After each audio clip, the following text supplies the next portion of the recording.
Hai, apa kabar semuanya? Semoga kabar Anda baik-baik saja.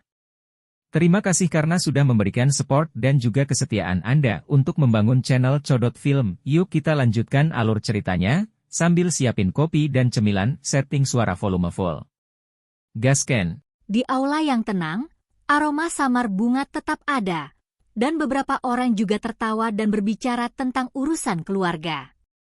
Yueru juga duduk di aula, tetapi pipinya yang halus sudah penuh dengan ketidaksabaran.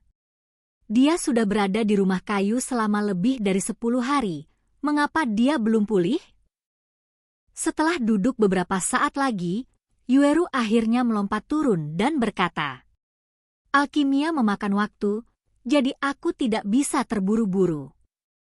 Yuyu meletakkan buku berwarna kekuningan di tangannya, melirik ke arah rumah kayu itu, dan berkata, tunggu sebentar lagi, itu harus lebih cepat." "Sudah. Kamu sudah mengatakan kalimat ini hampir 10 kali. Yueru cemberut dan bergumam, dan harus duduk kembali di kursi. Tetapi saat dia duduk, seluruh ruangan tiba-tiba bergetar hebat. Aroma dan guntur yang tiba-tiba juga membuat Yueyu dan Yueru sedikit terkejut, dan kemudian mata mereka beralih ke arah rumah kayu, di mana fluktuasi energi yang sangat kuat dengan cepat terbentuk. Sepertinya alkimia akan berhasil. Merasakan fluktuasi energi yang kuat, mata Yuyu berkilat gembira. Meskipun dia bukan seorang apoteker, dia telah mendapat banyak informasi selama bertahun-tahun. Secara alami, dia tahu bahwa beberapa level alchemy saat obatnya terbentuk, akan ada beberapa gerakan. Pil obat kekaisaran, apakah dia akan lahir? Xiao Yan, dia benar-benar berhasil? Yueru mengangkat kepalanya dan melihat awan gelap di langit, kegembiraan yang bergetar diam-diam tumbuh di hatinya. Hati-hati, jangan biarkan orang datang mengganggumu. Ada banyak orang di sekitar King Cheng, dan ada banyak orang kuat. Pergerakan di sini tidak bisa disembunyikan dari semua orang, kata Yuyu dengan sungguh-sungguh. Namun, tepat setelah suaranya jatuh, fluktuasi energi di rumah kayu tiba-tiba melonjak ke tingkat yang mengerikan, dan kemudian hanya terdengar ledakan, dan seberkas energi sekitar beberapa kaki ditembakkan langsung dari rumah kayu, dan akhirnya menembus langit-langit dan menembak ke langit.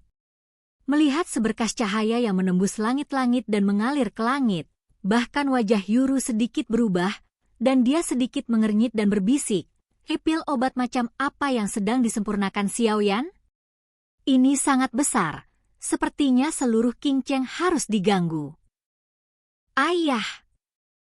Di akhir kata, kata-kata Yueru penuh dengan rasa dingin.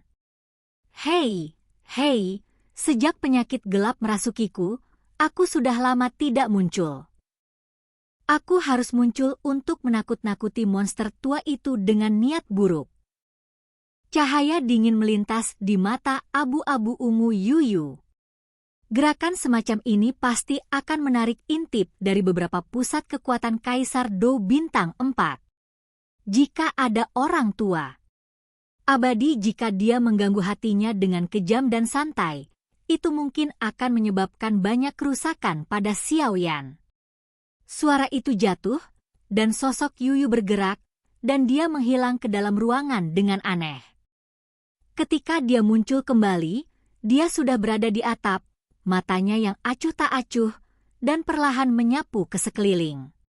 Seperti yang diharapkan Yueru dan yang lainnya, seberkas cahaya yang tiba-tiba melesat ke langit segera menarik perhatian banyak orang kuat di King Cheng. Mereka merasakan energi murni yang terkandung dalam seberkas cahaya. Anak-anak muda semua tercengang, dan segera keluar dari ruangan. Dalam waktu kurang dari 1 menit, di loteng di luar rumah kayu tempat Xiao Yan berada, bangunan di luar loteng dan puncak pohon, itu penuh dengan orang yang berdiri di sana. Dengan melihat dari dekat, beberapa pembangkit tenaga listrik akhirnya mengenali sumber sinar cahaya, dan seruan bergema. Seharusnya anak itu Xiao Yan yang melihatnya. Dia ingin bertemu dengannya selama beberapa hari, tetapi keterampilan pemurniannya telah meningkat. Di ruang canggih dari Asosiasi Pengobatan Pemurnian, seorang lelaki tua berambut putih memandang sinar cahaya bulan yang membubung bergumam pada dirinya sendiri. Api khusus Xiaoyan, Bai Ruoke ingat dengan sangat jelas. Sinar cahaya dipenuhi dengan dan siang, dan sepertinya seseorang sedang memperbaiki ramuan di ruangan itu. Meskipun pil obat tingkat tinggi dapat menyebabkan beberapa gerakan, kecuali jika terlihat seperti pil obat kekaisaran, mungkinkah Bai Ruo dari Asosiasi Alkemis? Karena semakin banyak pembangkit tenaga listrik muncul di sekitar paviliun, bisikan menjadi semakin banyak. Beberapa orang yang mendengar kata-kata ini melihat seberkas cahaya dengan sentuhan keserakahan secara bertahap yang dapat menyebabkan keserakahan semacam ini. Pil obat yang bergerak adalah dengan bukan berarti hal biasa. Memanggil. Suara angin yang pecah tiba-tiba terdengar, dan kemudian beberapa sosok melintas, dan akhirnya melayang di langit, memandangi seberkas cahaya yang naik ke langit dengan takjub. Saya tidak menyangka bahwa ada ahli pemurnian obat seperti itu di Qingcheng ini. Saya benar-benar tidak tahu siapa orang suci yang memurnikan pil obat. Di satu tempat, lebih dari selusin sosok berdiri di udara, dan seorang pemimpin botak berkata dengan terkejut. Ya, melihat gerakan ini, aku khawatir pil obat akan segera mencapai tingkat kelas 9. Bahkan aku tidak bisa memperbaikinya. Di samping kepala botak, wajah seorang pria penuh kesungguhan. Kepala botak sedikit mengernyit, tetapi menggelengkan kepalanya sedikit, dan matanya menyapu pria kekar di langit lagi. Untuk beberapa alasan, yang terakhir selalu memberinya rasa bahaya yang samar Wewon Plovel. Saya tidak berharap Lian Yu orang tua itu Yu juga keluar, tapi kali ini agak merepotkan untuk menembak Xiaoyan.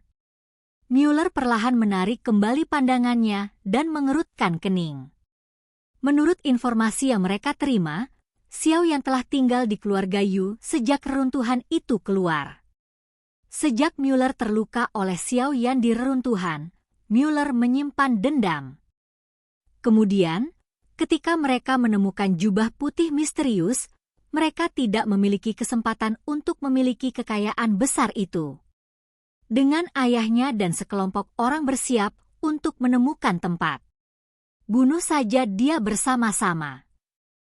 Lengan pria berjubah abu-abu itu sedikit bergetar, dan suaranya yang acuh tak acuh melayang keluar. Saya lebih ingin tahu tentang siapa alkemis ini, dan dia dapat memperbaiki ramuan semacam ini. Agaknya, Bai Su dari sang alkemis asosiasi, yang ada di Asosiasi Alkemis, tidak terlalu sombong. Kapan Qingcheng ini memiliki tingkat alkemis seperti itu? Namun, orang ini berani mengarang alkimia di tempat seperti itu. Saya pikir dia harus berada pada saat kritis menjadi alkimia. Jika dia terganggu saat ini, itu akan menjadi masalah sepele untuk menghancurkan alkimia, dan dia akan mendapat serangan balik. Pria berjubah abu-abu itu serak. Dia mencibir dengan suara. Hasil seperti apa yang diinginkan ayah? Jiwa seorang alkemis pada level ini mungkin sangat kuat, kata Mueller dengan senyum dingin di sudut mulutnya. Begitu kata-kata Mueller jatuh, sosok kekar perlahan muncul dari paviliun tempat seberkas cahaya berada. Mereka yang berjarak 100 meter dari sini, bunuh. Sosok kekar muncul, dan mata abu-abu acuh tak acuh perlahan menyapu, dan akhirnya berhenti di arah tertentu. Segera, teriakan dingin bergema di langit. Segera, kekuatan Yu Vivestar Dou diterungkap. Ini merepotkan. Pria berbaju abu-abu itu juga menatap Yu dengan serius di udara. Minta tiketnya. Oke guys, jangan lupa like, comment, share, and subscribe di channel Codot Film. See you next video. Peace out and bye-bye.